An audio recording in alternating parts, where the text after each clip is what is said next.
แดดก็เริ่มตามเบิงตอนนี้ไม่แต่เขาจัก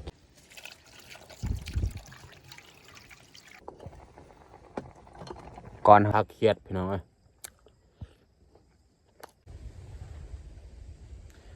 กราบสบายดีและกาสวัสดี FC เบิร์ดสู่ครูสู่คนยินดีต้อนรับเข้าสู่ซองเบายูสำหรับวันนี้คอยกาขึ้นไปอยู่เทียงไฮนี่เพราะว่าอยู่บ้านกะบ่ได้เฮ็ดหยังขึ้นมาคุดนั่นพักอยู่เทียงไฮนี่แหละโอเคแต่ทุกคนสามารถติดตามการเคลื่อนไหวของเฮาในวันนี้อุปกรณ์ในการขุดนั่นพักของเฮากะนี่เขาจะเอาเสียมนี่แหละขุดแล้วก็สิเอาเหล็กแวกอีกจกนี่บ่มีจกนี่บ่ได้ถือมาบ่แม่นว่าบ่ได้ถือมันอยู่ไฮตีนภูเขาก็เลยถือมาบ่ได้เพราะว่าบ่ได้เอาเมื่อบ้านเฮาปะไว้อยู่เทียงให้อยู่เทิงหั่นแต่เฮาจะเริ่มเลยออกไปขุดบริเวณนี้แหละเราจะขุดต่ออยู่เทิงนี้โตเอาเตยขุดนี้เราจูดเรียบร้อยเอาขี้งัวขี้ควายมาทอกไส้แล้วก็จูดเลยเอาเฟืองนี่มากองแล้วก็จูดบอลเดียวก่อนเราสิขุดนี่เราสิฮดพักนี่ก่อนเอาท่อเลย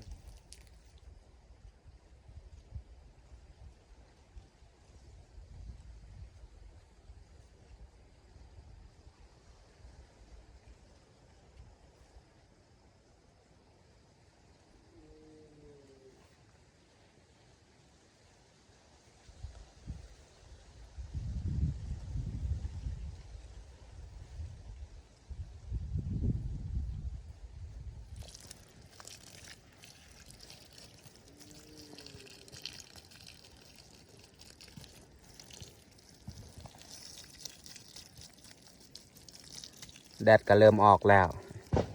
ตอนเช้านี่ฝนตก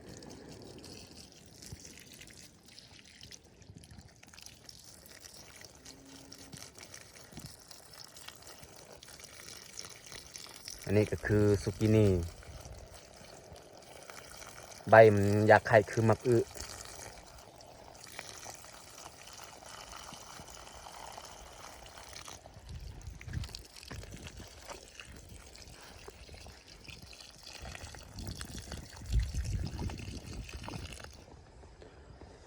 ตอนนี้เฮาฮดผักของเฮากะสำเร็จเรียบร้อยแต่เฮาจะเริ่มขุดเลยแต่นี่เลยแบบเป็นแถวเป็นแถวเวลาเฮาฮดมันจังสบายจะขุดแต่นี่เลยแถวไปเบื้องนี้แถวขวาง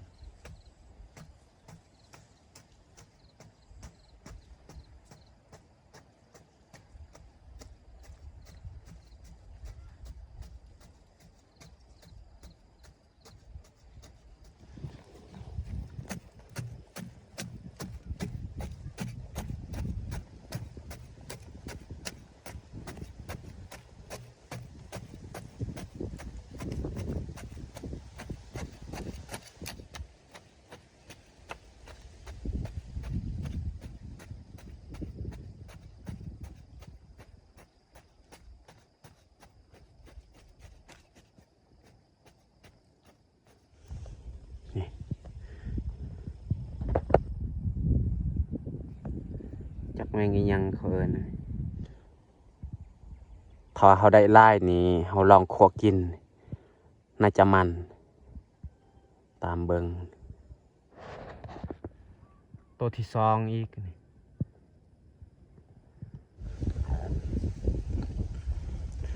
ตอนนี้เขาขุดได้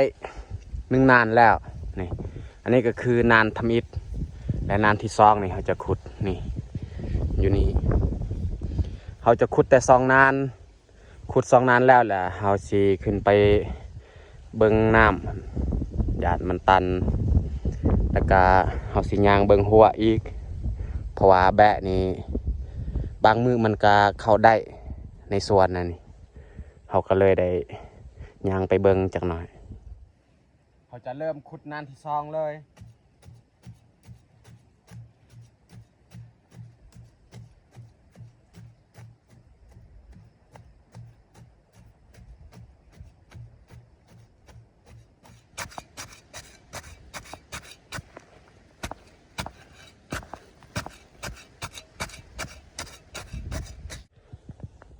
เขาขุดซองนั่นก็สำเร็จเรียบร้อยแต่เขาจะนั่งพักผ่อนก่อนหายเมื่อยแล้วจึงคอยขึ้นไปเบิ่งน้ำนี่มันบ่ได้ตันตะวาแบบมันไหลน้อยเดียวนี่เขาก็สิไปเบิ่งมันตันแต่ว่าแบบมันตันบ่หลายปานใดน้ำมันยังสามารถไหลได้เดี๋ยวนี้ก็ลมพัดยันใบไม้มันร้อนแดดก็ออกแล้วบางย่านี่ก็แดดออกคือกันแต่ว่าบัดเอาไปเอามานี่มันมืดครึมอีกเขาคิดว่าฝนตกให้น้ำมันบ่ตกนี่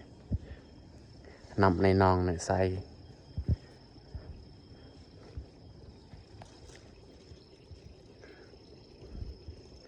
ปลามีแต่ปลาตัวน้อยๆตัวใหญ่นี่บ่มีแล้ว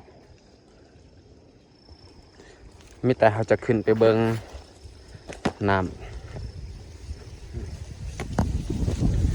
โอ้โหแถวนี้นี่แบบลักษณะมันตันคือกันเห็นบ่มันซึมเลย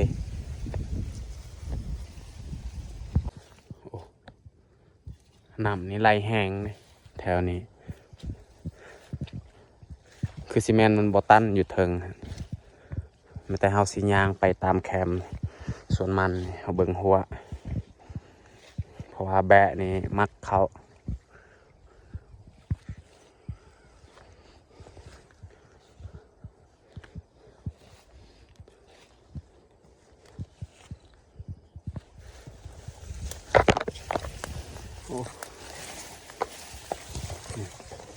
หัวนี่ขนาดเฮา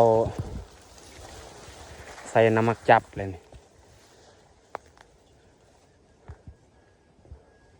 ไม่แต่เขาสิยางไปเลยว่ามันเข้าทางใด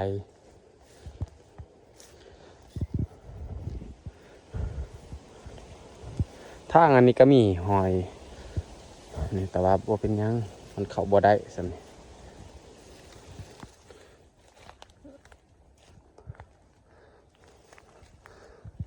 ข่อยก็ยังงงว่ามันเข้าได้แนวใดขนาดใส่น้ำมักจับในนี้ก็ยังมันเข้าได้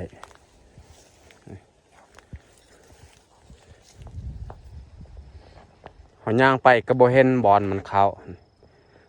ทางมันเข้าหัวอันนี้ก็ยังแน่นดีโอ้เด็กน้อยนี่เขามาขุดหูนูนี่โอ้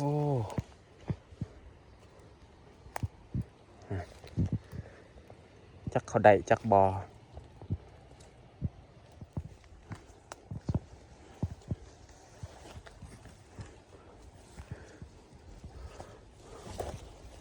เขาย่างไปก็จนสุดแล้วนี่แต่ว่าบ่เห็นทางมันเข้าน่าจะแมนทางประตูทางเฮา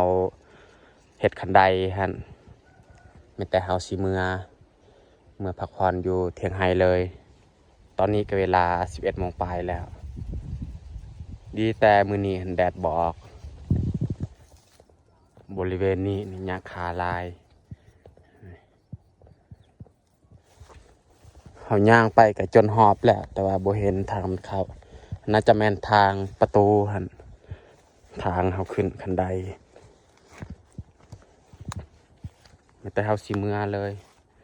เมื่อเฮ็ดกินอยู่เทียงไห้เข้าน้ำเฮาก็ได้ถือเรียบร้อย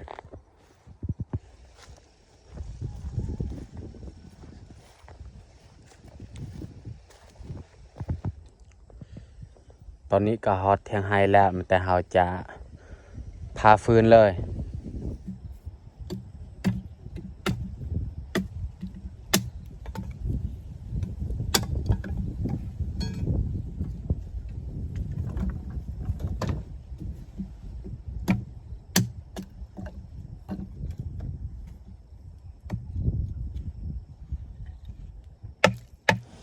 ฟืนของเฮากะเฮาตัดเรียบร้อย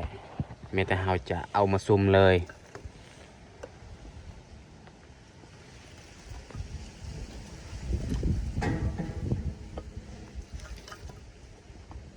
ช่วงนี้มีแต่ลมพัดตลอดเฮาดังไฟกะยาก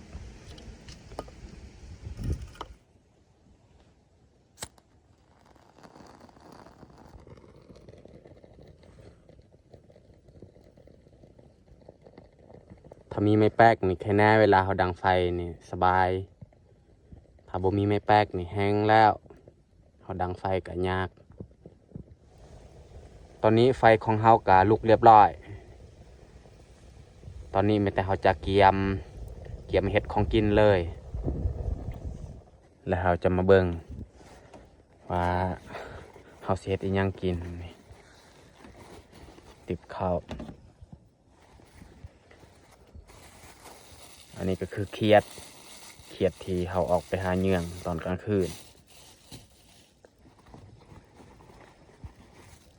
แจวอันนี้ก็คือยอดว่ายยอดว่ายนี่แหละ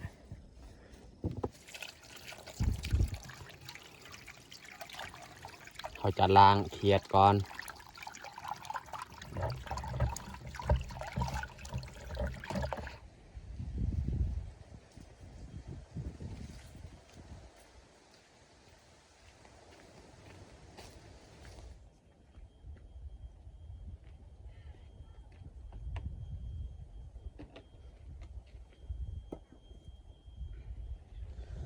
ตอนนี้เขาค้างไว้เรียบร้อยแต่เขาจะใส่หมักเผ็ดที่เขาตำไว้ใส่เบิดเลย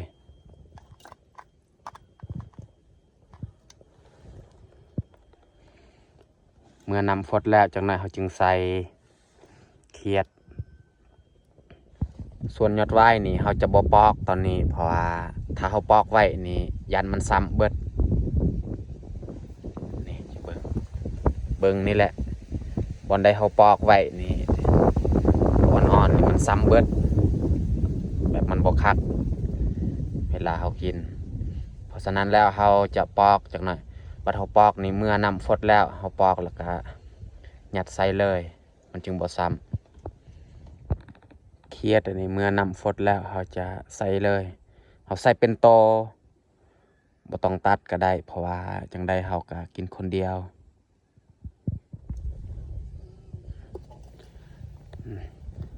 ตอนนี้นำกับฟดเรียบร้อยมีแต่เขาจะเอาเขียดลงเลย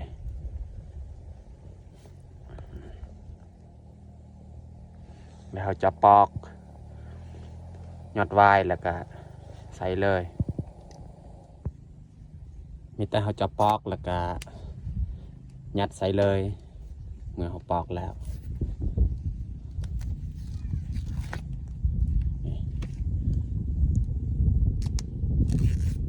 ถ้าว่าเขาปอกไว้นี่ยันมันซ้ำ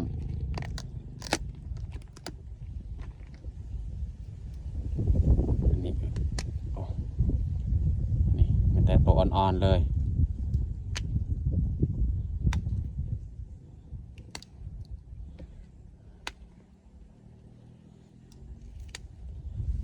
เขาจะใส่แบบนี้เลยเวลากินมันจึงสบาย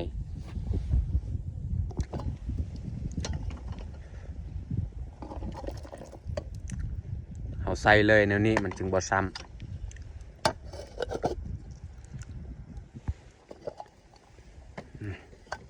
เขาจะใส่เกลือ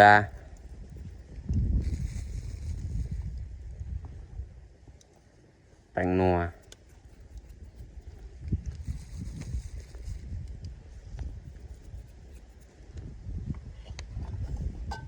ครบไม่แต่สิเอาผักหอมมาใส่เติมน้ำฟดเรียบร้อยเขาจะใส่มะเผ็ดดิบกับผักอีตูอีกเติมความหอม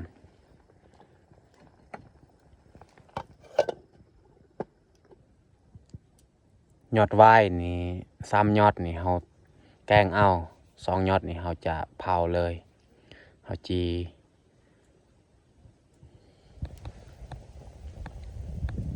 ของกินของเฮากะสุกเรียบร้อยเมื่อแต่เฮาจะเกียมปอง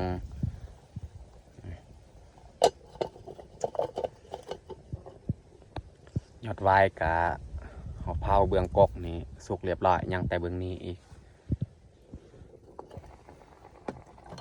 ก่อนเฮาสิปองนี่เฮาใส่ผักบัวนี่หรือว่าหอมบัวเฮาอัดไว้แล้วก็ปองเลย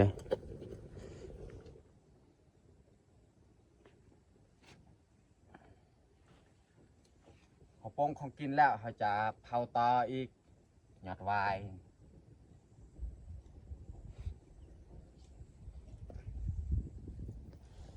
เขาปิ้งยอดไวน์ของเฮากะสุกเรียบร้อยแต่เขาจะตักของกินใส่ถ้วยเลย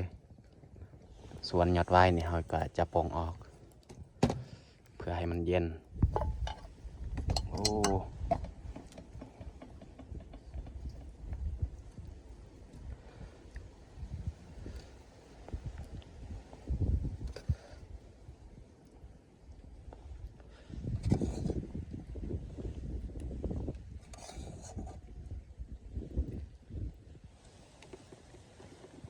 นี่แหละสำหรับของกินตอนเที่ยงเบิดแต่สำนี้แหละ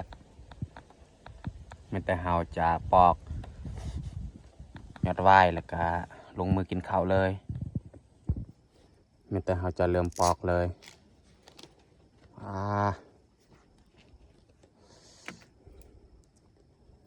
น่ากินแห้งพี่น้องเอ้ยโอ้โตอ่อนๆเบิดสำนี้นี่พอแล้วบ่ปอกหลายตัวนี้ก็สามารถกินได้มันยังอ่อนตอนนี้เราจัดผักข้าวของเฮากะสำเร็จเรียบร้อยแต่เฮาจะลงมือกินข้าวเลยเอามาทุกคนมากินข้าวเที่ยงน้ำกัน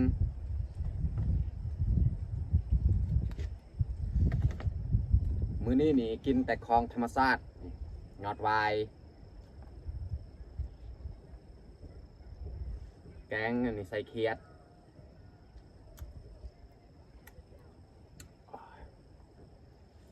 โดนแล้วบ่เคยกินแกงแนวนี้เพราะว่าบ่ได้หายอดไวน์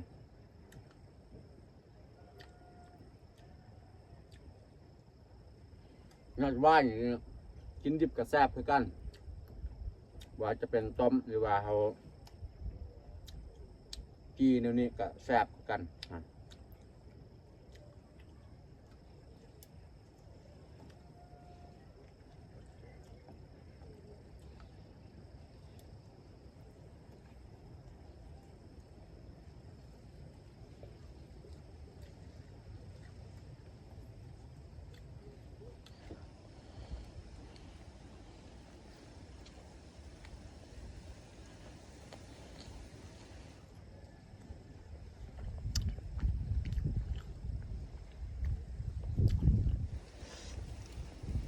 นี่ตัวอ่อนๆเลย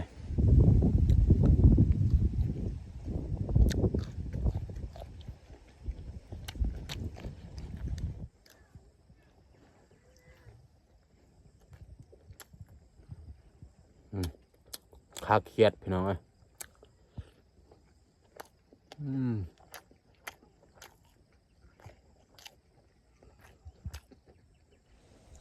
ตอนนี้เขากินข้าวกาสำเร็จเรียบร้อยแต่เขาจะไปเก็บมะคุงมากินเพราะว่าเขาเห็นมะคุงสุกบางอย่างแต่เขาจะไปเก็บเลยหน่วยตัวใหญ่นี่ก็สุกแล้วตัวนี้นี่จนมันสิเน่า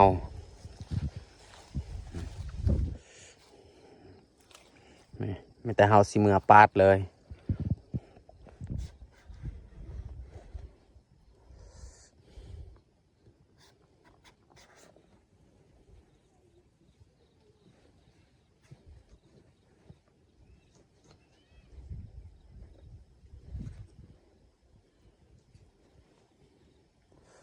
โอ้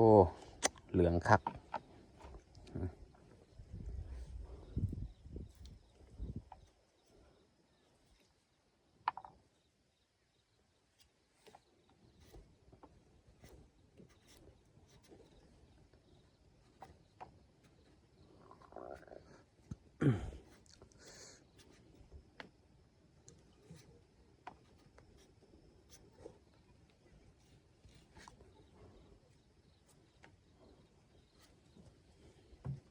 มันซ้ำแล้วนี่หวานคัก